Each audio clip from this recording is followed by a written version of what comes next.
तो hello students, देखो mains आपका सितंबर का चल रहा है। तो आज कुछ क्वेश्चंस मैं लेके आया हूँ आपके लिए, जो 4 सितंबर को शिफ्ट 2 में क्वेश्चंस आए थे। ऑल्दो मेरी बात कुछ बच्चों से शिफ्ट 1 की भी हुई, तो सिंस मेरे पास आज टाइम नहीं था क्योंकि ऑलरेडी मेरे क्लासेस रहते हैं और फैकल्टी साथ होपफुली अपलोड कर देंगे। तो कुछ क्वेश्चंस के साथ मैं आपके साथ हूँ, और ओवरऑल जो हमने एनालिसिस किया है पेपर का, उसके अकॉर्डिंगली जो केमिस्ट्री है वो मॉडरेट था, ठीक था। इजी या मॉडरेट बोल सकते हो, टफ नहीं बोल सकते, एक दो क्वेश्चन छोड़ के। उसके बाद बात करें फिजिक्स का, तो पेपर वो भी मॉडरेट था, कुछ क्वेश्चन एक दो टफ हो सकता है, कॉन्सेप्चुअल हो सकता है। मैथ्स थोड़ा सा लेंदी रहा है दोनों शिफ्ट में। तो ओवरऑल ये है, तो होपफुली आपको मज़ा आएगा। और कुछ ऐसे क्वेश्चंस हैं, मतलब कुछ क्या बहुत सारे ऐसे क्वेश्चंस हैं कि सेम टू सेम मेरे नोट से आए हैं क्वेश्चन, तो उसके बारे में भी हम लोग बात करेंगे। तो बहुत ही शॉर्ट एंड कंसाइज ये वीडियो रहेगा, और आपको ये 6-7 क्वेश्चन आपको मज़ा आएगा। तो कुछ क्वेश्चन मैंने यहाँ लिया है, लगभग 7 से 8 क्वेश्चन मैंने लिया है, जो मेमोरी बेस्ड क्वेश्चन है। बच्चों से बात करने के बाद डेटा इधर से उधर हो सकता है। तो फर्स्ट क्वेश्चन को लेके चलते हैं हम लोग। आपका ये फर्स्ट क्वेश्चन है, जेई मेन की हम बात कर रहे हैं, 4 सितंबर, ठीक है। एक्चुअली मैंने लिखना है यहाँ, भूल गया। 4 सितंबर आपका शिफ्ट 2, ठीक है, ये पेपर है। अच्छा, फर्स्ट क्वेश्चन की बात करें तो आपको पता करना है कि किसका आयोनिक रेडियस बड़ा है छोटा है। देखो हम इसकी बात करें तो इसके अंदर 10 इलेक्ट्रॉन है, इसके अंदर भी 10 इलेक्ट्रॉन है। बिकॉज पॉजिटिव चार्ज है तो आपको पता है इलेक्ट्रॉन आपको सब्ट्रैक्ट करना पड़ेगा, जो आपका एटॉमिक नंबर दिया हुआ है। आपको पता है इसमें भी 10 इलेक्ट्रॉन है, इसमें भी 10 इलेक्ट्रॉन है। तो इसका मतलब ये क्या है आपका, ये आइसो इलेक्ट्रॉनिक है। क्या है आपका, ये आइसो इलेक्ट्रॉनिक, मतलब जो सेम इलेक्ट्रॉन जिसके पास है उसको बोलते हैं आइसो इलेक्ट्रॉनिक स्पीसीज। अभी देखो इसमें होता क्या है, आपको साइज कंपेयर करना है। तो अभी देखो ये आपका न्यूक्लियस है और ये आपका उसके बाद इलेक्ट्रॉन मूव कर रहा है, ठीक है। तो अब अगर इलेक्ट्रॉन नंबर सेम रहेगा तो एक बात बताओ कि न्यूक्लियस पे डिपेंड करेगा कि न्यूक्लियस के अंदर कितना प्रोटॉन है। तो जितना ज़्यादा आपका प्रोटॉन रहेगा वो न्यूक्लियस क्या करेगा, इलेक्ट्रॉन को अभी तक खींचेगा। जब ऐसा सोच लो कि मान लो ये एक टग ऑफ द वॉर है, इधर आपका 10 बंदा फिक्स है और इधर आपका एक बार में आपका है 12 बंदा, और एक बार में है आपका 11 बंदा, एक बार में आपका 9 बंदा, एक बार में है आपका 8 बंदा। तो अब भी सी बात है, 12 वाले में क्या होगा, ज्यादा इधर खींचेगा, 11 वाले में थोड़ा सा कम, 9 वाले में थोड़ा और कम, 8 वाले में भाई उल्टा, मतलब ऑब्वियस सी बात है कि बहुत ही कम खींचेगा। ऑब्वियस बात है, अट्रैक्शन फोर्स की बात कर रहे हैं तो पीछे ढकेलने की बात तो करेंगे नहीं। तो जितना ज्यादा आपका प्रोटॉन होगा साइज उतना ज्यादा कॉन्ट्रैक्ट कर जाएगा। तो Mg में क्या है, Mg2+ में क्या है कि यहाँ प्रोटॉन नंबर ज्यादा है, 12 प्रोटॉन नंबर होगा, मतलब 12 प्रोटॉन 10 को खींच रहा है। इसका मतलब यहाँ क्या होगा, कॉन्ट्रैक्शन ज्यादा होगा, साइज ज्यादा छोटा होगा, मतलब ज्यादा डिक्रीज करेगा। तो इसके लिए हमने एक ट्रिक भी बना रखा है कि आइसो इलेक्ट्रॉनिक का जो साइज होगा वो inversely proportional to atomic number. क्या होगा, इनवर्सली प्रोपोर्शनल एटॉमिक नंबर। तो ऑब्वियस सी बात है, जिसका एटॉमिक नंबर ज्यादा होगा उसका साइज कम होगा, जिसका एटॉमिक नंबर कम होगा उसका साइज ज्यादा होगा। तो सबसे ज्यादा साइज O2- का होगा, फिर F- का साइज होगा, फिर Na+ का साइज होगा, फिर आपका Mg2+ का साइज होगा। मैं आपको बता दूं, जो मेरे व्यूअर्स हैं, जो मेरे चैनल्स के जो फैमिली मेंबर्स हैं, स्टूडेंट्स हैं, मैं आपको बता दूं ये क्वेश्चन मैं अपने डेमो क्लास में फर्स्ट क्लास में करवाता हूं। जो 11 के जो मासूम बच्चे क्लास, मतलब जस्ट प्रिपरेशन करना IIT के और नीट के, मतलब इतने सारे घमासान से पढ़े रहते हैं, वो भी ये क्वेश्चन सॉल्व कर लेते हैं। बट हाँ, ऑब्वियसली कॉन्सेप्चुअल है, इंपॉर्टेंट है। चलो आगे बात करेंगे, नेक्स्ट क्वेश्चन की हम बात करते हैं। नेक्स्ट क्वेश्चन है मेरा क्वेश्चन नंबर 2। ये आपका केमिकल काइनेटिक्स का है, क्लास 12 का ये पोर्शन है। तो इसमें क्वेश्चन है कि फर्स्ट ऑर्डर रिएक्शन में 75% कंप्लीट होने में 90 मिनट लग रहा है, तो 60% होने में कितना टाइम लगेगा।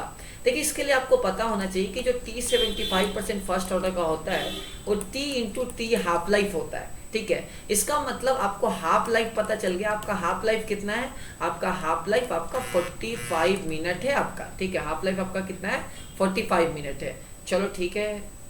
अच्छा, आगे बात करें तो आपको लगाना है, तो सिंपल सा आपको क्या करो, आप फर्स्ट ऑर्डर काइनेटिक लगा दो। तो KT = 2.303 लॉग आपका C0/CT। अभी देखो K का वैल्यू आपको पता है कितना हो जाएगा, 0.693 डिवाइडेड बाई आपका हाफ लाइफ। अब मैं मिनट में लेके चल रहा हूँ तो ठीक है भाई, मिनट में ही रहने दो, कोई दिक्कत नहीं है, टाइम आपका मिनट में आ जाएगा। 2.303 लॉग आपका कितना है, 60% कंप्लीट होने में, मतलब बचा कितना है, सीटी का मतलब बचा हुआ कंसंट्रेशन, इसका मतलब 40% है, तो इसका मतलब कितना हो गया आपका 0.4 सी नॉट। ठीक है, 40 मतलब 40/100 तो 0.4, ये कैंसिल कैंसिल कैंसिल, ऊपर कितना है आपका 1 है, इसका मतलब 4/10, तो इसको लिख सकते हैं 4/10, मतलब कितना हो गया 2.303 लॉग आपका 10 आपका 4, मतलब कितना हो गया 5/2। तो ठीक है, log 2 का वैल्यू आपको पता है 0.3 और log 5 का वैल्यू 0.699, आप उसको यूज कर लो और आपका जो है वो कैलकुलेशन जो करना है आप कर सकते हो। ठीक है, तो ये छोटा सा चीज़ था, कैलकुलेशन आपको पता होना चाहिए। log 5 का 0.69 और log 2 का 0.3, बस कैलकुलेशन हम लोग को पता चलेगा। टाइम मैं कैलकुलेट नहीं कर रहा हूँ, आप देख लेना, कैलकुलेशन चेक कर लेना। चलो नेक्स्ट क्वेश्चन है क्वेश्चन नंबर 2। इसमें निकालना है कि एमोनिया कितना बन रहा है। देखो ये जो डेटा है ये अप्रोक्सीमेट डेटा लेते हैं हम बच्चों से, एग्जैक्ट डेटा लेना बहुत मुश्किल है। तो जिस बच्चे ने बताया, जितना डेटा, सबका डेटा वेरी कर सकता है, किसी को एग्जैक्ट याद नहीं रहता है, तो मैं आपको इसको कॉन्सेप्ट लेके चलूंगा। तो N2 + H2 हैवर्स प्रोसेस आपका एमोनिया बन रहा है। ठीक है, आप इसको बैलेंस कर लें, 2 मोल हो गया इधर और इधर आपका 3/2 हो गया। तो आपको पता है कि इसमें आपको लिमिटिंग रिएजेंट देखना पड़ेगा कि ये आपका 1 kg है और ये आपका 2.1 kg है। तो आपको पता है लिमिटिंग निकालने के लिए आप इसका सबसे पहले मोल निकाल लीजिए, मोल निकालने के बाद कोफिशिएंट से डिवाइड कर दीजिए। तो जो कम होगा मतलब वो लिमिटिंग होगा, तो वो पूरा 0 हो जाएगा, उसके अकॉर्डिंगली आप मोल कॉन्सेप्ट लगा लोगे। चलिए मैं आपके सामने निकालता हूँ, थोड़ा सा आपको कैलकुलेशन को और एक रिजल्ट के करीब लेके मैं आपको जाता हूँ। तो 2.18 इंटू 1000, क्योंकि हम मोलर मास जो है वो ग्राम पर मोल में लेंगे, तो बाई 28, ये शायद हो सकता है 2.8 हो, बट जिस बच्चे ने ये बताया ठीक है उसके अकॉर्डिंगली ये डेटा मेरे को लग रहा है, बट मेरा बहुत ही एक्यूरेट में बताऊँ 2.8 होगा ताकि कैलकुलेशन ईजी बैठे। ठीक है, इधर आपका 1000 ग्राम डिवाइडेड बाई आपका 2, आपका ये क्या आ जाएगा, मोल आ जाएगा, डिवाइडेड बाई जो भी कॉफिशिएंट बाई कॉफिशिएंट कर देंगे तो क्या हो जाएगा, वो पता चलेगा जिसका कम वैल्यू आएगा, मतलब मोल बाई कॉफिशिएंट जो कम आएगा डायरेक्ट लिमिटिंग, वो पूरा का पूरा कंज्यूम हो जाएगा, उसके अकॉर्डिंगली आप मोल कॉन्सेप्ट लगा लोगे। तो ये एक क्वेश्चन था, होपफुली आपको कॉन्सेप्ट सीखने को मिला होगा, तो आप ध्यान रखेंगे। अच्छा, फोर्थ एक क्वेश्चन है, ये आपका फिजिक्स का है। मैंने फिजिक्स और केमिस्ट्री के क्वेश्चंस लिए हैं कॉमन, मैथ्स के क्वेश्चन मुझे अभी तक डेटा नहीं मिल पाया है, तो मैथ्स का क्वेश्चन दूसरे टीचर शिवम सर अपलोड कर देंगे, होपफुली अगर आज तक उनके पास पेपर आ गया तो बाई चांस। तो एक क्वेश्चन है कि आपके पास बार मैग्नेट है जो 30 डिग्री एंगल बना रहा है विथ मैग्नेटिक फील्ड और टॉर्क दिया हुआ है, तो टॉर्क इक्वल्स टू क्या होगा आपका m cross b, torque equals to क्या होगा आपका m क्रॉस b होगा। तो आपका mb साइन थीटा आपको पता है साइन 30 डिग्री, तो मैग्नेटिक मोमेंट सिंपल सा आपको पता है, यहाँ तो मैग्नेटिक मोमेंट आपका आ जाएगा b आपको पता है 0.06, ठीक है, इनटू आपका साइन 31, आपको टॉर्क दे दिया है, साइन 30 हाफ सॉरी, टॉर्क आपको दे दिया है, टॉर्क आपको यहाँ मेंशन कर दिया है 0.018, यहाँ से क्या आ जाएगा, मैग्नेटिक मोमेंट आ जाएगा। और आपको पता है कि जो पोटेंशियल एनर्जी होता है माइनस m.b होता है, तो आपको निकालना है वर्क डन। तो work done required by external work done required, तो एक्सटर्नल वर्क डन क्या होता है आपका u2 माइनस u1 होता है, मतलब माइनस m.b आपका, मतलब डॉट हटा देते हैं हम, cos थीटा लिख लेते हैं, कोई दिक्कत नहीं है, फालतू का टाइम वेस्ट करने से फायदा है नहीं। तो minus mb cos theta 2 minus minus plus mb cos theta 1 by external. आपको पता है स्टेबल इक्विलिब्रियम, स्टेबल इक्विलिब्रियम का मतलब आपका टॉर्क 0 कब होगा, तो सिंपल सी बात है जब वो आपका 0 डिग्री होगा एक बार और एक बार आपका 180 डिग्री होगा। तो एक बार आप पुट कर दीजिए 0 डिग्री, मतलब थीटा 1 0 डिग्री पुट कर दीजिए, ये हाँ थीटा 0 डिग्री पुट कर दीजिए, पहली बार स्टेबल से अनस्टेबल जाना है, और थीटा 2 एक बार 180 पुट कर दीजिए, m का वैल्यू आ गया, बस कैलकुलेशन था, फार्मूला बेस्ड क्वेश्चन है। नेक्स्ट एक क्वेश्चन है, what is the dimension of thermal conductivity. तो आपको पता है d theta by dt in the sense, ये क्या है आपका पावर है, dq बाई dt, तो सिंपल सा आपको dq by dt that is power, heat current जिसको बोलते हैं ka T2 minus T1 by आपका क्या L, जो लेंथ आप कवर अप कर रहे हो, तो आपको पावर का हीट करंट का आपको डायमेंशन पता चल जाएगा। तो पावर का डायमेंशन आपको पता है फोर्स इंटू वेलोसिटी के डायमेंशन के बराबर होगा, ठीक है। आपको पता है एरिया का डायमेंशन आपका मीटर स्क्वायर होगा, टेम्परेचर का डायमेंशन थीटा होगा, मतलब केल्विन होगा, लेंथ का डायमेंशन, तो इसके अकॉर्डिंगली आप डायमेंशन को निकाल लीजिए। चलिए नेक्स्ट क्वेश्चन। हाँ, नेक्स्ट एक क्वेश्चन है जो थोड़ा सा मुझे लग रहा है कि शायद डेटा में एरर है। जिस बच्चे से ही मैंने क्वेश्चन ये बात किया है, तो उसके अकॉर्डिंगली मैं मतलब आंसर बता रहा हूँ, इसको कॉन्ट्राडिक्शन नहीं कर देना है। एक कंडीशन ये है कि आपके पास दो चार्ज रखा हुआ है। दो चार्ज है आपका, एक रखा हुआ है -d/2 पे एक्स एक्सिस पे, और एक है आपका d/2 पे, और यहाँ बीच में ओरिजिन होगा, ऑब्वियस सी बात है। और यहाँ चार्ज रखा हुआ है 4q, और यहाँ चार्ज रखा है -q।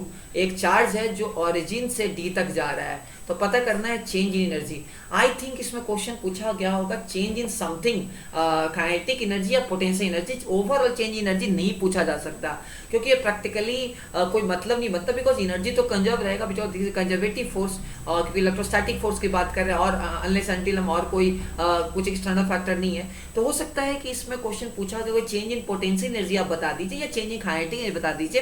तो इसके लिए सिंपल सा तरीका है कि आप यहाँ चेंज इन पोटेंशियल एनर्जी लिख लीजिए। सिंपल सा, आपको इसकी वजह से 4q की वजह से पोटेंशियल पता है, और आपको -q की वजह से इस ओरिजिन पे पोटेंशियल पता है, और ये यहाँ d पे आपको पोटेंशियल ये पता होगा। आप बस सब्ट्रैक्ट कर दीजिए, आ जाएगा। लेकिन ओवरऑल एनर्जी की बात करेंगे तो उसका कोई सेंस नहीं बनता, कोई लॉजिक नहीं बनता, because energy will be conserve. तो ये बात करेंगे, ठीक है, समय रहा।